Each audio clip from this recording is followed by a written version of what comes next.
ఏరియాలోని ఓసీ2 గని కింద భూములు కోల్పోయిన ఆకుదారివాడ పక్కిరిగడ్డ భూ నిర్వాసితులకు నష్టపరిహారం చెల్లించాలని సింగరేణి యాజమాన్యాన్ని డిమాండ్ చేశారు. భూపాలపల్లి ఏరియాలోని ఓపెన్ కాస్ట్ 2 బాధితులైన ఆకుదారివాడ పక్కిరిగడ్డ గ్రామస్తులు బుధవారం హైదరాబాద్లోని సింగరేణి భవన్ కార్యాలయం ముందు నష్టపరిహారం చెల్లించాలని ఫ్లెక్సీలతో నిరసన తెలిపారు. అనంతరం సంస్థ సీఎండీ బలరాం నాయక్ను కలిశారు.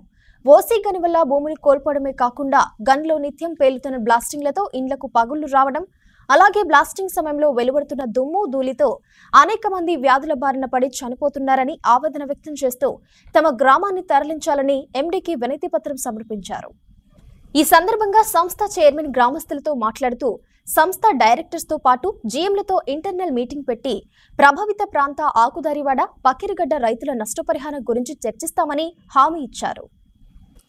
ఈ నేపథ్యంలో గ్రామస్తులు బుర్ర రమేష్ మాట్లాడుతూ చైర్మన్ కు తమ కష్టాలు, పడుతున్న బాధలు, నష్టపరిహారం గురించి వివరించామని, 10 రోజుల్లోగా నష్టపరిహారం విధానాలు ప్రకటించకపోతే ఓసీ2 గనిని నిరవధికంగా బంద్ చేస్తామని యాజమాన్యాన్ని హెచ్చరించారు. ఈ కార్యక్రమంలో గ్రామస్తులు పాల్గొన్నారు. భూపాలపల్లి స్థానిక జీఎం గౌరవ పెద్దలు బల్లారి శ్రీనివాస్ గారు ఓసీ2 సమస్య గురించి సింగరేణి కాలేజ్ సిఎండి గౌరవ పెద్దలు బలరాం నాయక్ గారితో ఈ సమస్యను మాట్లాడమని సింగరేణి హెడ్ ఆఫీస్కు హైదరాబాద్ పంపించడం జరిగింది. ఈ సందర్భంగా సింగరేణి సిఎండి గారిని కలవడం జరిగింది. మా సమస్యలను వివరించడం జరిగింది.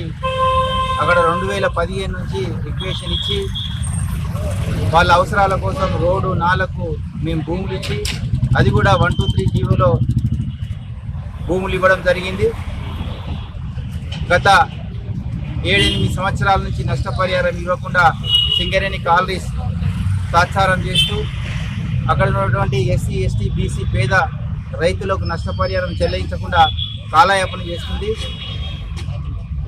కావున మేము అక్కడున్న పక్కకే ఓసీకి దాదాపు 100 మీటర్ల పక్కకే ఉన్నాము. వ్యాధుల బారిన పడుతున్నాము. అనేకమైన సమస్యలు, చాలా మంది వ్యాధుల బారిన చనిపోతున్నారు. వారు కాక ఒక 10 రోజులలో ఈ సమస్యని పరిష్కరించకుంటే జయశంకర్ భూపాలపల్లి జిల్లాలో ఉన్నటువంటి ఓసీ2 ఓపెన్ కాస్ట్ను నిరవధికంగా మేము రైతులను ఏకగ్రీవంగా నిరవధికంగా బంద్ చేస్తామని తెలియజేస్తూ